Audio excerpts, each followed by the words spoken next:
दोस्तों welcome back to my channel MB classes में आप सभी को स्वागत करते हैं।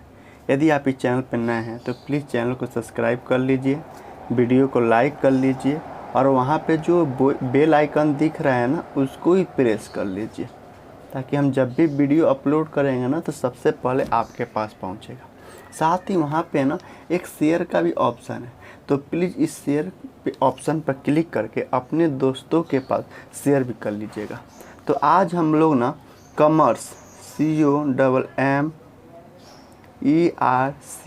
कॉमर्स जो 11th क्लास से शुरू हो जाता है, 11th क्लास से क्या होता है स्टार्ट हो जाता है। इसके अंदर chapter number 1 introduction INTRODUCTION introduction to accounting जिसके बारे में हम लोग पहले डिस्कस कर चुके हैं, पढ़ चुके हैं। ठीक है, तो इसी को आगे यदि आप उस वीडियो को नहीं देखे हैं तो प्लीज़ आप वो ना एक बार वीडियो देख लीजिए। इसी चैनल पे मेरे एमबी क्लासेस चैनल पे ही वो वीडियो अवेलेबल है। तो यदि आप इंट्रोडक्शन टू अकाउंटिंग के बारे में नहीं जानते हैं तो आप वो ना पहले वो देख लीजिए, फिर ये देखिएगा ना तो और आपको सूटेबल लगेगा। तो हम लोग ना इंट्रोडक्शन टू अकाउंटिंग के अंदर कल हम लोग क्या पढ़े थे objective OBJECTIV objective of accounting के बारे में हम लोग कल पढ़े थे, जिसका हिंदी में मतलब होता है लेखांकन के उद्देश्य। वो भी इसी वीडियो पे, इसी चैनल पे जो है ना, इसी चैनल पे मेरा वो वीडियो अवेलेबल है। तो यदि आप उसको नहीं देखे हैं तो उसको भी आप देख सकते हैं। तो आज हम लोग पता है क्या पढ़ेंगे, आज हम लोग इंट्रोडक्शन टू अकाउंटिंग जो 11th के कॉमर्स चैप्टर नंबर 1 है इंट्रोडक्शन टू अकाउंटिंग, उसके अंदर हम लोग आज एडवांटेज ऑफ अकाउंटिंग के बारे में पढ़ेंगे। क्या पढ़ेंगे? Advantage ADVANTAGE advantage of accounting ACCOUNTING advantage of accounting के बारे में पढ़ेंगे, जो इंट्रोडक्शन टू अकाउंटिंग चैप्टर के अंदर ही आता है। कल हम लोग क्या पढ़े थे? ऑब्जेक्टिव ऑफ अकाउंटिंग के बारे में पढ़े थे। आज हम लोग क्या पढ़ने वाले हैं? एडवांटेज ऑफ अकाउंटिंग के बारे में पढ़ेंगे। तो अगर इसका हिंदी में अर्थ निकालिएगा ना तो एडवांटेज का मतलब होता है फ़ायदा। हिंदी में क्या मतलब होता है? फ़ायदा। ऑफ क्या है? ऑफ एक प्रीपोजिशन है जिसका मतलब क्या होता है? का, के, की, कुछ भी कर लीजिए। और अकाउंटिंग का मतलब क्या होता है? अकाउंटिंग का मतलब होता है हिंदी में लेखांकन। यानी आज हम लोग क्या पढ़ने वाले हैं? लेखांकन के फायदे के बारे में पढ़ने वाले हैं, जो किस चैप्टर के अंदर आता है? तो 11th क्लास के कॉमर्स जो है ना उसके अंदर जो चैप्टर नंबर 1 है इंट्रोडक्शन टू अकाउंटिंग, उसके अंदर एडवांटेज ऑफ अकाउंटिंग है। यानी एक लेखांकन के क्या फ़ायदा है। जैसे मैं एक शर्ट पहना हूँ तो मेरे शर्ट पहनने के क्या फ़ायदा है? यदि आप पढ़ाई कर रहे हैं तो आपके पढ़ाई करने के कुछ न कुछ तो फ़ायदा होगा। उसी तरह यदि एक व्यक्ति मान लीजिए पर्सन है,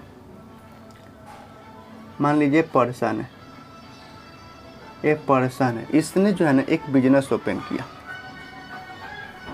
क्या किया? एक बिजनेस ओपन किया। और इस पर्सन का पता नाम क्या है? किशन नाम है। तो यदि इसने एक बिजनेस ओपन किया, यह उसका बिजनेस है, कोई भी हो सकता है, उसका यह बिजनेस है, BUSINESS बिजनेस है, जिसके अंदर ये पर्सन जो है ना, जिसके अंदर इस बिजनेस के अंदर जो है ना उसने 50 लाख रुपया इन्वेस्ट किया। मतलब अब उसका जितना हैसियत है, उसका जितना मतलब उसको लग रहा है कि मेरे को 50 लाख बिजनेस के अंदर डालना है तो 50 लाख डाला है। तो उसको अकाउंटिंग का क्या फ़ायदा है? अगर ये व्यक्ति अपने बिजनेस में 50 लाख रुपये डाल के बिजनेस शुरू किया और अकाउंटिंग कर रहा है, अकाउंटिंग का मतलब लेखांकन कर रहा है। लेखांकन का मतलब कि वो आइडेंटिफाई कर रहा है, मनी के टर्म में मेजरमेंट कर रहा है, जर्नल बुक के अंदर रिकॉर्डिंग कर रहा है, लेजर में क्लासिफिकेशन कर रहा है, ट्रायल बैलेंस के अंदर समराइजिंग कर रहा है, फिर वह एनालिसिस कर रहा है, यूजर को कम्युनिकेट कर रहा है। यानी इतना काम वो कर रहा है अपने बिजनेस के अंदर, यानी अकाउंटिंग कर रहा है। तो अकाउंटिंग का क्या फ़ायदा है? अकाउंटिंग का क्या एडवांटेज है, क्या फ़ायदा है। तो आज हम लोग यही पढ़ने वाले हैं कि एडवांटेज ऑफ अकाउंटिंग, यानी एक व्यक्ति यदि बिजनेस ओपन किया है, बिजनेस के अंदर वो पैसा डाला है, फिर वो अकाउंटिंग कर रहा है, अकाउंटिंग का मतलब वो लेखांकन कर रहा है, लेखांकन का मतलब वो यदि वो आइडेंटिफाई करता है, मनी के टर्म में मेजरमेंट करता है, जर्नल बुक के अंदर रिकॉर्डिंग करता है, फिर वह लेजर के अंदर क्लासिफिकेशन करता है, ट्रायल बैलेंस के अंदर समराइजिंग करता है, एनालिसिस करता है, विश्लेषण करता है, और लास्ट में कम्युनिकेट टू यूजर, यूजर को कम्युनिकेट करता है, यानी इतना सारा काम करता है। तो उसका क्या फ़ायदा है। तो आज ना हम लोग को ऐसे तो बहुत सारे फ़ायदा है, बहुत सारे फ़ायदा है, यानी अकाउंटिंग का बहुत सारे एडवांटेज है, लेकिन मिनिमम हम लोग 5 एडवांटेज को तो ज़रूर जानेंगे। तो हम आपके सामने ना एक पीडीएफ प्रस्तुत करने जा रहे हैं, पीडीएफ पेश करने जा रहे हैं। तो उसके ऊपर जो हेडिंग है ना, 5 हेडिंग ऊपर होगा, और उसके बारे में नीचे जो है ना डिटेल्स में कुछ लिखवाए होंगे। तो जो ऊपर हेडिंग है ना, HEADING हेडिंग है ना, इसको क्या करना है, रटना है। क्या करना है, रटना है। इसलिए रटना है ताकि एग्ज़ाम के दिन रटना नहीं पड़े। इसको रट लीजिएगा, ज़्यादा नहीं है, 10 से 15 वर्ड का है, तो ज़्यादा नहीं है, 10 से 15 वर्ड एक लाइन में 10 से 15 वर्ड होगा। तो टेंशन लेने की ज़रूरत नहीं है, बस रट लीजिएगा इसको। और नीचे जो डिटेल्स लिखा है ना, इसको एक बार रीड कर लीजिएगा, क्योंकि जब एग्ज़ाम आएगा ना और पूछ दे एडवांटेज ऑफ अकाउंटिंग के बारे में पूछ दे, तो छोड़ के नहीं आना है, मार के आना है। क्योंकि हम चाहते हैं कि हमारे जो स्टूडेंट हैं ना, हमारे जो स्टूडेंट अच्छा नंबर लाए, एक गुड नंबर लाए, गुड रैंक लाए। ठीक है, मेरा एक सपना है कि गुड रैंक लाए। तो इसको तो रटना पड़ेगा बाबू, और आपने पढ़ने के लिए ही आए हैं, तो भाई पढ़ाई में थोड़ा बहुत रटना पड़ेगा भैया। तो इसको रट लीजिएगा, और उसके जो नीचे वाला डिटेल्स है ना, उसको एक बार समझ लीजिएगा, पढ़ लीजिएगा, रीड कर लीजिएगा। वैसे जब आप पूरा वैसे जब अकाउंटिंग ख़त्म होगा ना, जब 11th का कॉमर्स ख़त्म होगा ना, COMMERC कॉमर्स ख़त्म होगा ना, तो आप ऑटोमेटिक अपने दिमाग का इस्तेमाल करके advantage of accounting, objective of accounting आप खुद से बना सकते हो। तो अब हम लोग एडवांटेज ऑफ अकाउंटिंग को देखेंगे। ठीक है, तो एडवांटेज ऑफ अकाउंटिंग में पहला एडवांटेज क्या है, पहला एडवांटेज है कि provide complete and systematic record.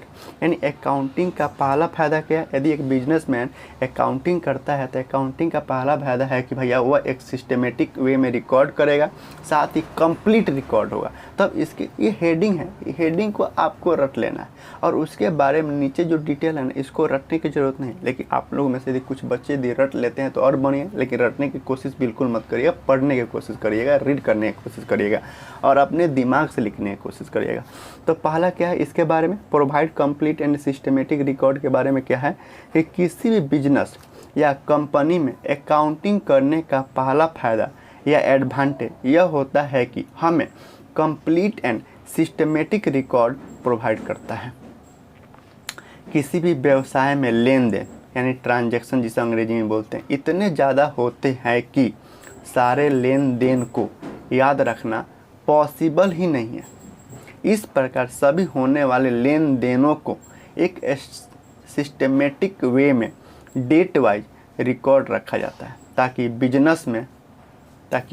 Business में होने वाले प्रॉफिट या लॉस का पता चल सके, और इसकी एक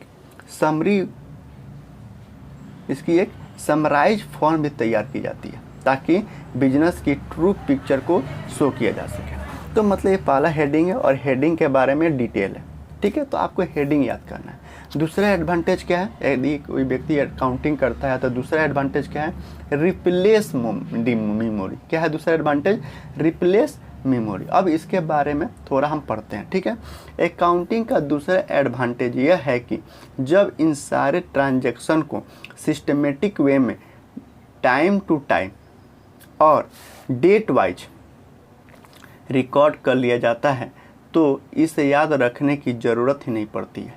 इस तरह एक दिन में बहुत सारे ट्रांजैक्शन होते हैं, जैसे सामान परचेज करना, फिर उसे अलग अलग कस्टमर्स को सेल करना, किसी को पहले ही उधार में सेल किए हैं उससे पैसे मिलना, या फिर किसी सप्लायर से गुड्स परचेज किए हैं उसको पैसे देना, कोई एडवर्टाइजमेंट किए हैं उसका खर्चा, किसी को सैलरी पे करना, एक्सेट्रा। ऐसे बहुत सारे ट्रांजैक्शन हो जाते हैं। इस तरह हमें इन्हें याद रखने की ज़रूरत ही नहीं पड़ती है। ठीक है। तो ये दूसरा एडवांटेज है। तीसरा एडवांटेज की तरफ बढ़ते हैं कि यदि एक व्यक्ति अकाउंटिंग करता है तो उसका तीसरा फायदा क्या है, अकाउंटिंग करने का फायदा क्या है, एडवांटेज क्या है। तो तीसरा एडवांटेज क्या है, information regarding profit and loss, यानी प्रॉफिट एंड लॉस के रिगार्डिंग जो है ना यह इन्फॉर्मेशन देता है। यदि आप अकाउंटिंग करते हो ना तो अकाउंटिंग करते हो तो तीसरा फायदा यह देता है कि यह प्रॉफिट एंड लॉस के रिगार्डिंग इन्फॉर्मेशन देता है, सूचना देता है। तो उसके बारे में अब पढ़ते हैं, यानी इस तीसरा जो हेडिंग है, हेडिंग आपको याद करना और इसको एक बार रीड करना है। तो तीसरे हेडिंग के बारे में पढ़ते हैं।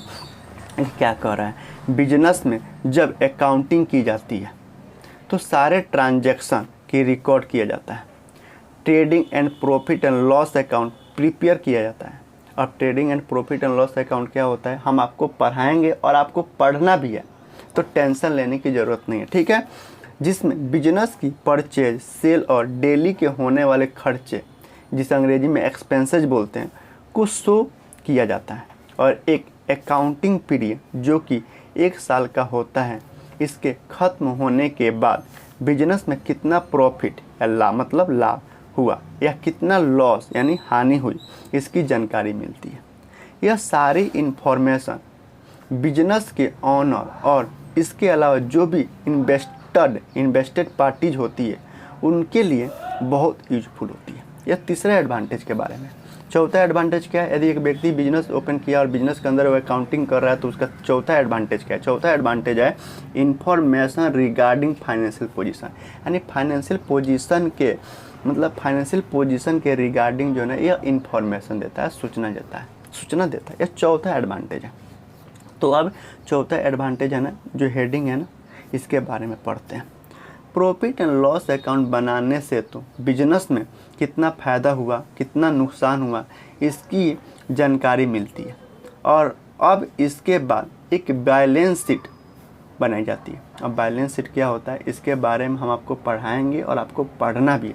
इसमें एक साइड बिजनेस की सारी एसेट यानी संपत्तियाँ और उसकी वैल्यू को शो करते हैं, और दूसरी साइड उसकी कैपिटल यानी पूंजी कहते हैं हिंदी में, और उसकी दायित्व जिसे लायबिलिटीज कहते हैं अंग्रेजी में, को शो किया जाता है। इस तरह यह बैलेंस शीट बिजनेस की फाइनेंशियल पोजीशन को शो करती है। और पांचवा एडवांटेज क्या है, पांचवा एडवांटेज है हेल्पफुल इन मैनेजमेंट, यानी मैनेजमेंट को यह हेल्पफुल करता है यानी सहायता देता है। तो इसके बारे में पढ़ते हैं। किसी बिजनेस का जो मैनेजमेंट होता है जिसमें यूजर्स होते हैं जो बिजनेस की सारी एक्टिविटीज़ को मैनेज करते हैं और इम्पोर्टेंट डिसीजन भी लेते हैं, तो उन्हें बिजनेस को स्मूथली चलाने के लिए बहुत सारी इन्फॉर्मेशन की ज़रूरत पड़ती है, बहुत सारे इन्फॉर्मेशन की ज़रूरत पड़ती है। इस प्रकार यह सारी इन्फॉर्मेशन अकाउंटिंग के द्वारा ही अलग अलग रिपोर्ट्स के थ्रू मैनेजमेंट को प्रोवाइड की जाती है, जिनकी हेल्प से वे प्लानिंग करते हैं और वे डिसीजन भी लेते हैं। तो ये 5 जो है ना 5 क्या है, ये 5 एडवांटेज हो गया अकाउंटिंग का। तो आपको ना केवल हेडिंग आपको केवल हेडिंग जो है ना केवल हेडिंग आपको क्या करना है, आपको हेडिंग जो है ना आपको याद करना है।